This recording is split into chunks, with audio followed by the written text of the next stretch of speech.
Welcome to Murders and Monsters. Before we begin today, a brief warning, contents may be explicit. And nope. I said it perfect last time. All right. Welcome to Murders and Monsters. Before we begin today, nope. I got my paper. Hold on a minute. What? A brief warning. I said the whole damn thing last time. All right. We're gonna Welcome to Murders and Monsters. Before we begin today, a brief warning. Contents may be explicit and disturbing, and language may be inappropriate for young listeners. So listener discretion is advised. Here we go. Like, we're just winging it today, guys. It's our first time of being together. Hey, this is Marie. I'm Shelby. And we are in the same place At at the same time. We're so happy. It's taken a long time to get us in the same place, but we are finally here. So we are gonna be recording some content for you guys today. So Shelby's got a few things that she wants to bring up. So we're gonna let Shelby get started. Let's talk about Halloween myths. Okay. Because we're, this time of year, I feel like every time I turn around, there's something new about Halloween that I've never heard, right? Like just something random and off the wall. Just like a lot like were you following the post last week? It was all over my social media about that emergency alert that was going to be sent out. Mm-hmm. Everybody thought it was going to start a zombie apocalypse. I was just like, what are y'all on? I was so concerned for our younger generation. I feel like it was more targeted for them. And they were actually going after the older generations because I saw someone a little bit older. I was like, do you really think this is going to start a zombie apocalypse? An alert. Yeah. It's just gonna suddenly trigger. So zombies. I just wanted to point out, like, do y'all know where the Amber Alerts come from? Do you just think that they're just automatically sent out and not by a server? Like, okay. Anyways, and like, how do you hear about like state of emergencies or things like that? For the we weather reports report of everything right here. So of course it's got to come through. But yeah, it's like crazy. They broke the internet. But yeah, myths such as that, I just really get so concerned. Maybe I'm concerned a whole lot about a whole lot of things with this younger generation. I'm gonna tell you right now, they're a little on the crazy side. But I just heard, so many things, and I feel like a lot of things, like spiritually, are focused around Halloween. Okay, because Halloween is just one of those holidays where a lot of spooky happens, Oh yeah. If I can find something. Okay, take your time. I gotta readjust this camera because sorry, I know y'all don't want it up close to me, but there. You can see us a little bit better now. All right. So an old American superstition that we've grown up hearing stems from Halloween folklore. Is believed a black cat crossing your path means you are due for some bad luck. Yeah, we just kind of talked about that. Black cats for me are really cute. I don't think about bad luck. I love the black cats. It's always when they come across you, like if you're just walking and just a random black cat comes across your path, or if you're driving and a black cat just runs across the road for no random reason, you have a streak of bad luck. And a lot of people have the whole like if you're driving down the road and you see a black cat come across the road in front of you, they'll like X the windshield, and it's like Xing away the bad luck or whatever. I've seen a lot of people do that. Interesting. Yeah. Interesting. I don't know how much I really believe that is true. I feel like bad luck just happens. I think it's more random. I feel like I have it more when I don't see a black cat. Honestly. I don't think the cat's got a damn thing to do with it, to be honest. Like if I come across a black cat, it's at least, a little bit of happiness my way, because I'm like, oh, okay, here we are. So another spooky Halloween myth is believed that if you see bats flying around your home on October 31st, then keep a watchful eye for spirits and ghosts might be nearby. Wow, that's interesting. We have a lot of just the little small bats, like right at dusk out here. You can see them flying around and stuff, and I mean they're just eat bugs and things like that. But the bats have always been associated with Halloween in one way or another. So that's interesting. But I feel like I also see bats outside of Halloween too. All the time. So, Yeah. It's kind of I mean, I don't know. it's all in what you believe in. right. So, but that is an interesting myth. So here's another one. Mhm. So according to American folklore, holding your breath when driving by a cemetery invites a spirit to possess your body. So holding your breath invites one. So I don't know. I feel like I've heard this before when I was a child, but like some people would always say, like if you're passing by a cemetery, Mhm. like to hold your breath because it's some kind of like, They can't come in. yeah, Right. That's what I had heard too. right. I have. It's just some kind of like spooky thing. And I Mhm. know like older cemeteries, especially when you're driving by, I always feel so eerie. Like I just have this Yeah. like feeling. There's just so much out there, history, and just like Yeah. you just never know. Oh yeah.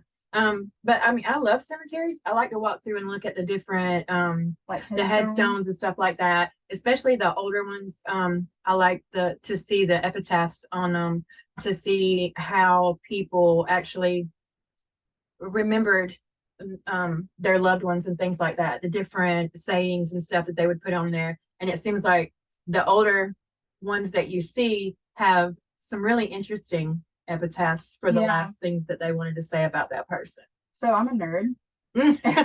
And I don't know if any of our listeners have ever played Pokemon Go. Okay. I used to love Pokemon Go way back in the day. I feel like that's so long ago. But for some reason, whoever came up with Pokemon Go decided that in cemeteries they were going to put like a bunch of gyms and just different Pokestops, Pokemon, all kinds of stuff out there. So the fun thing for us to do, and I say fun with quotation marks, but the fun thing to do back in the day was to just walk through the cemeteries because you could collect Pokemon. Wow. Okay. Yeah. That's I don't have anything to say on that. Yeah. I don't know anything about Pokemon Go. I know. I doubt That was just like a thing. I remember spending hours in the cemetery just catching Pokemon, and I feel like I sound so strange when I say that out loud, but No, that was just a thing. It was That a was big the thing. thing there for a long time. They for a even lot of had people. like, because some people were getting like hit by cars because they were just playing Pokemon and looking at their phone and And they not weren't paying attention. because you have to walk. Really, Yeah. you're supposed to walk when you're doing that. But they put up a warning, like if they can see that you're in a car or something, or like not see, but like just it catches like your speed, I guess. Yeah. And they'll say, don't play Pokemon and drive, or Okay. stuff like that. Be Yeah. aware of all your surroundings, stuff like that. They put Okay. that up like after it had first come out. Okay. So we've all heard about like gargoyles and things of that, and I always heard this myth of that medieval architects and gargoyles were created to ward off evil spirits. And so now that's every time I think about that is when I see gargoyles and stuff, because you just don't see stuff like that as often, I feel. No, not anymore. I usually have seen it either abandoned or either surrounding like a really giant house. Like I've seen it like in, I don't want to say mansions, but to me they're mansions because they're huge. Right. And I've seen a lot of them like, well, I mean, especially back in the day, if you are looking through anything historical, it's more like on the corners of like castles and things like that, or even some churches back in the day had them.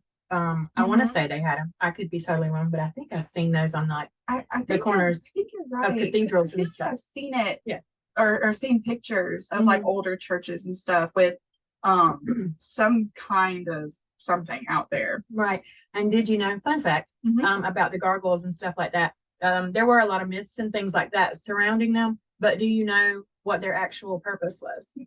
It was to divert the water away from coming down right next to the walls because it would erode away the stonework and stuff like that.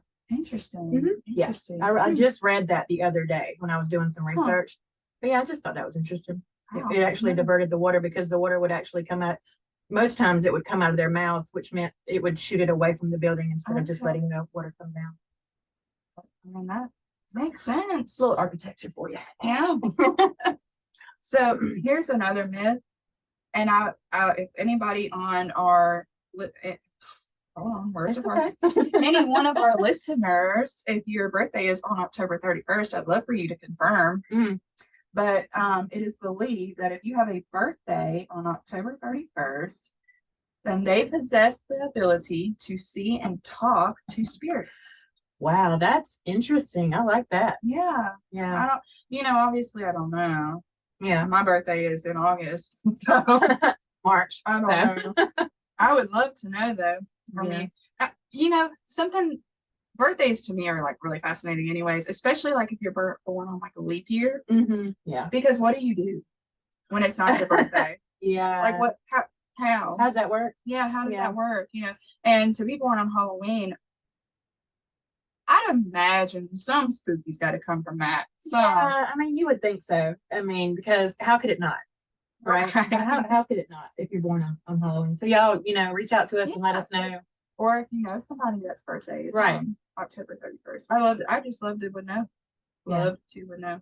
Love to would know. That's That's what we're working with today. That's that good education right there. So hold on. I'm looking.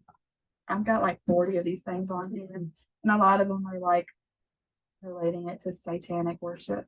Well, I mean, people who get into that kind of thing, I mean, they're going to look for satanic anywhere they can find it. So, I mean, it is attributed a lot to Halloween, but I don't really.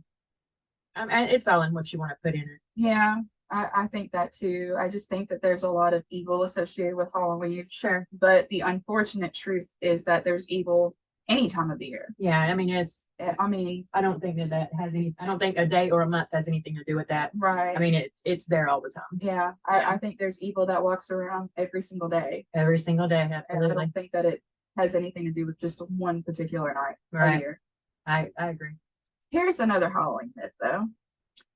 Owls are the creatures to believe to feast on the souls of those who are close to death, and a solution was to turn your pockets inside out.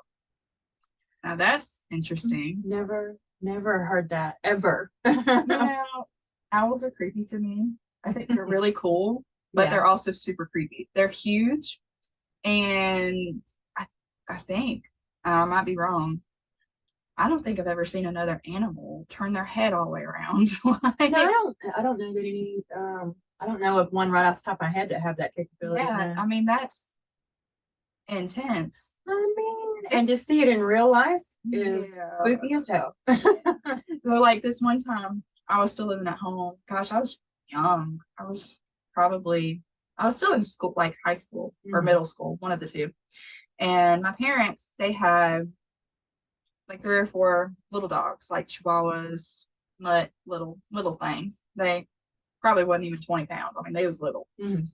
And they were outside, and it's like dark. I don't know if it was like early in the morning or late at night. I'm gonna go with late at night because I don't get up early. Never have. But there was an owl sitting on the fence outside, watching the dogs. So he was fixing to get him some dinner. Yep. He sure was. And we called the dogs inside or whatever. Mom was like, "Look at that owl." And he was like kind of hidden or trying to hide or whatever. He was close to like this tree that was close to the fence, but you could still see him. And so he was just sitting there. We watched it for long enough, and he just started turning his head around and then go back this way because there was like a lot of squirrels and stuff running around out there too. So he's just looking for some prey, like straight up. And I was like, okay, that's freaky. Yeah, it is really weird. That's a no for me. Yeah, it is super creepy to be able to see that in real life. So I have chickens that free range, and I shut them up every night because I mean we live out in the middle of nowhere, so there's a lot of predators out here. But right there, right at dusk, whenever I usually close them up, you can see them in the trees sometimes. And I mean that's one of the main reasons I do close them up is because they are always looking for something to eat. I had a friend back in the day, it's been like years ago, but she actually, talking about how big they were, or they are, excuse me, she had a Cocker Spaniel. They picked up the Cocker Spaniel and took off with it. Wow. Now that, I mean, it's like you're saying, it's kind of a medium size. Yeah. It's not big by any means, but it's not like Chihuahua tiny Super either. tiny, yeah. But yeah, the owl picked the Cocker Spaniel up, took off with it. They're vicious. They're huge. They really are huge. especially like I've seen. I didn't never see that one with his wingspan. Mhm. Their wingspan is ridiculous. It is. Yep.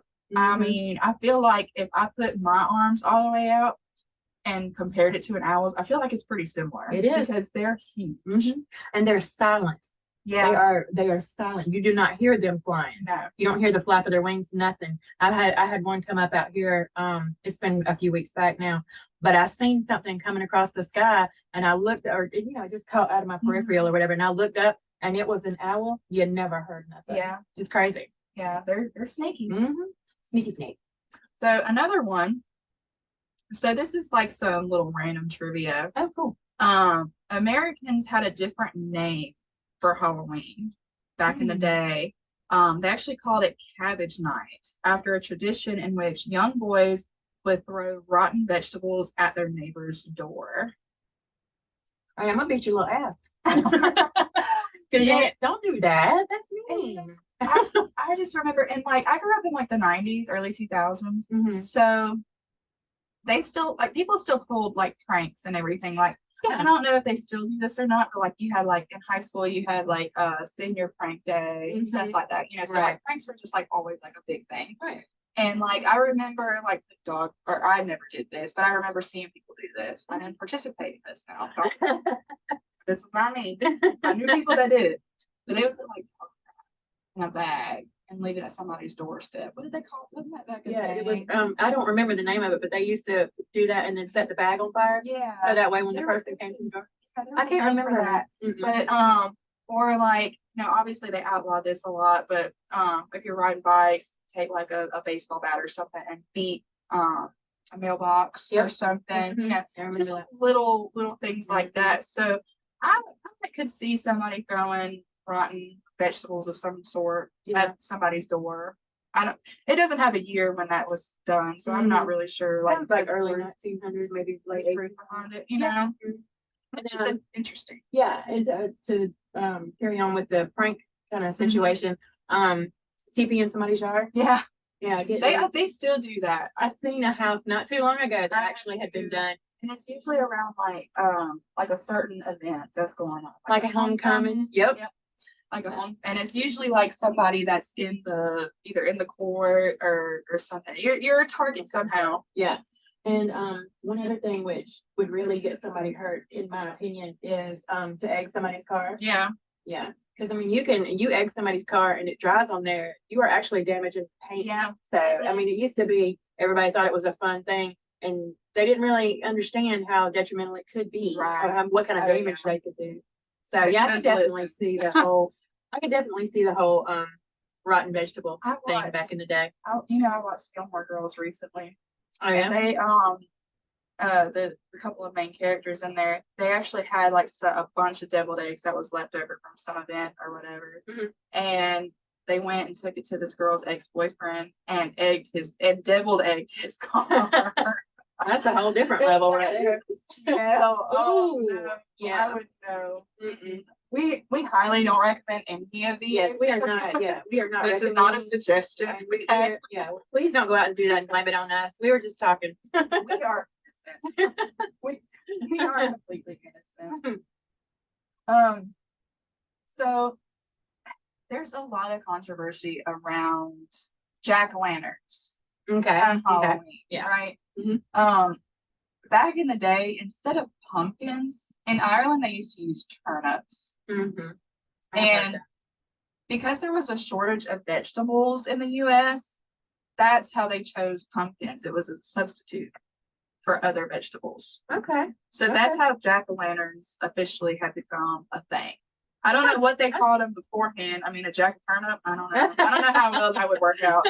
But, you know, or a jack-o'-collard, I don't know. Like, I don't know how good that would turn out. But thus, we now have pumpkins. Okay. I actually have pumpkins in the car that my mom gave me. And she gave me like a little face that you like. And used to either had the carved pumpkin. I always suggest painting the pumpkin because I suck at carving. Right. And it stinks. Yeah, and whenever you actually paint the face on there, the pumpkins last a whole lot longer because you're not cutting into the you're not cutting into the actual gourd itself. Right. And So, they like- are gourds, right? Isn't it a Yeah, type I of gourd? think, yeah, Yeah. I think that's what they're actually called. And then you get gourds that last like all year long. Like Mhm. they're, I don't know what, I think you dry maybe those dry it out. out or something. And we're probably totally wrong because now I'm thinking, is it a squash? Shit, I don't know. Gourd squash. You guys tell us. Y'all let us know. Because I'm sure I'm probably right on one and wrong on the other. Hell, I don't know. I don't So- know. But I mean, so let us know whether a jack-o'-lantern is a squash or a gourd. Yeah. Okay. Cool. All right. You got any more? I've got a few more. I mean, we can do a few more. Or we can Let's just talk. Let's see. We'll do one or two more, and then we're gonna wrap it up for this first episode of us being together. Yeah. Still can't believe that she's in the same house with me. So excited. I know, it's so awesome because I feel like we've been doing this podcast for 6 months. 5 or 6 Since months? since like late April, I believe. Yeah. I don't know the So exact it's been date. a while. Yeah, And yeah. and this is the first time that we've been together, so it's also Yeah. um, I mean, it's so hard for us to be in the same place at the same time. You live so far away, and we are so busy, and but we are going to try to make this a A regular regular. thing. yeah. Whether it's here or I may go to Shelby sometimes because she's here at my house this time. Here or there. Yeah, it is. But yeah, we love those. Right. So yeah, something that I read actually right before we started recording Yeah. was really interesting to me because I don't fully believe this. I could totally be wrong, but I feel like this happens no matter what. But the amount of like child murders, kidnappings, or anything to do with children and violence happen more on Halloween than on any other night in the year. During the year. Now, although I can kind of see because children are more prone to they dress up, they run around, they get candy and everything, so it's I won't call it chaos, but it's a little hectic. It is a type of organized chaos, for Yeah. lack of a better term. Because I mean, you are out there with them, but still you've got like 20, 30, 40 kids all grouped together, hay rides, riding in the back of Mhm. trucks, things like that. You're all in a neighborhood together. So it is, although there's a lot of adults there as well to keep an eye on them, they are still running crazy Right. because I mean, it's candy, it's They're Halloween, it's Hyped up on sugar. Yeah, I and mean, excited and right, all right. their friends are around, Mhm. so I can see that it would be, hectic and everything. But I think that it's a sad thing to say, but unfortunately, I think it just could happen at any time, and you just never know. Yeah, I think it's just more, they're more able to kind of like hide in the crowd. As far as like predators and things like that is what I'm referring to. Just because, a lot of adults, they dress up as well. Right. So it's not like you're able to pinpoint who that was. Right. What did they look like? could We don't wear know. They a- had on a mask, they had on makeup, Mask, makeup, yeah. whatever they the case may It's be. easy to disguise themselves at that point, And you got kids screaming and hollering and stuff like that. So even if a child is snatched, You never know. you're not going to Honestly. know that that's that sound because there's so many kids, And kids laughing even and dress up screaming. as in masks, Mhm, and mhm. things of that. Like, and Right. a lot of times they'll dress up as something like scary almost, so that Right, they have to right. incorporate sounds and things like that. So it's hard to identify and I guess track down exactly what the situation or how it happened or anything, Right. Because God forbid, your child go missing. It's hard for anybody. The police, you yourself, friends that were out with you guys. I guess the main thing we're saying is y'all be very, very careful Cautious. because there's so many crazy people out there nowadays, and that just gives them an extra way to not be noticed. Right. I mean, so take Just good people never with know. you and keep your eyes on your babies at always, And I but would take especially then. pictures. Yes, That way, yes. if something Oh, sadly was to happen, Mhm. then you won't have to describe if it's exactly this costume, because if you have something on and say 3 or 4 other kids have something on, right, that way there's going to be some kind of self-identifying factor right. that chooses that person right out of the crowd or whatever. So Yeah. that way, just in case, you can never be too careful. Right. And I know a lot of people nowadays, they do the 10 card for their children. I think you can go down to the police department Mhm. and have it done so that you have just a record of your kids' fingerprints. And I'm only saying this, just so God forbid anything happens, just so you have that. You Right. need to know your kids' fingerprints, if you can know their blood type. We were watching CSI last night, and a lot of people are going to think this is crazy, but if you follow true crime any whatsoever, you may actually think that this is a good idea. So the guy on the CSI last night, he said, I'm going to tell you something that you might find really creepy and weird. He said, but because he has 3 kids, but he kept their Band-Aids, and he kept them in a bag in the freezer, and it was a blood identification. Oh. So God forbid something happened to one of his kids, he's actually got blood to compare, because they can do that in the lab at the CSI. They can cut the one Band-Aid, compare it to this blood type or whatnot. I know it sounds weird and creepy and kind of gross, but I mean, it's Honestly, still not a bad idea. It's really unfortunate just how creative We have people to be. have Mhm. been Right, over right. time to go to certain extents to not get caught, or to find other ways of doing such harmful things. Yeah. You know, they're just weird. Yeah, Different. just be aware of your surroundings. Keep your eyes on your kids, especially, during the Halloween holiday and things like that. A lot of people have taken to like not going house to house. I mean, if you live in a small town where everybody knows everybody, it's not that bad things don't happen. It's just a little less likely Yeah. but a lot of people in bigger cities and things like that have actually went to like trunk or treat, Yeah. where they actually have it at like a church or a pavilion or something like Right. that, where it's kind of like an organized Right. trick or treat situation. And I think now, you have to have like, it's only done like on a certain night now, trick or treating, Mhm. and you have to just go to whatever your county is, like go to that website and find out like what the specifications are. Like I think most of it's like 6 to 8 or something like right. that, you know, Mhm. and it's only within a certain perimeter. Like it's not. You It's not can't go just out like anywhere. in the boondocks and then, or go out in the middle of town or whatever, you know, like it has to be just a certain block from area. from Mhm. block Right, or whatever. right. You know. Which I think is a really good thing to I do have. too. So it's just one night, Mhm. and that's that basically. Yeah. So So just go on to your county or your city's website, find out where it is, and keep yourself and your kids safe. So I think with that, we're going to wrap up this one. So thank you guys for being with us. Please go like, subscribe, review, rate, all those things. It really helps us out. We're still looking for 1,000 downloads in 30 days. That would really help us monetize the podcast and help us just give you a little bit more content sometimes. So stay with us. We will be back Wednesday coming up. Well, it'll be Wednesday for us. It'll be Sunday whenever we got one episode coming out tomorrow, but our next episode that we'll record will be this coming Wednesday. So thank you guys for your support. We love you guys. Monsters do exist. don't be a victim. Bye guys. Bye.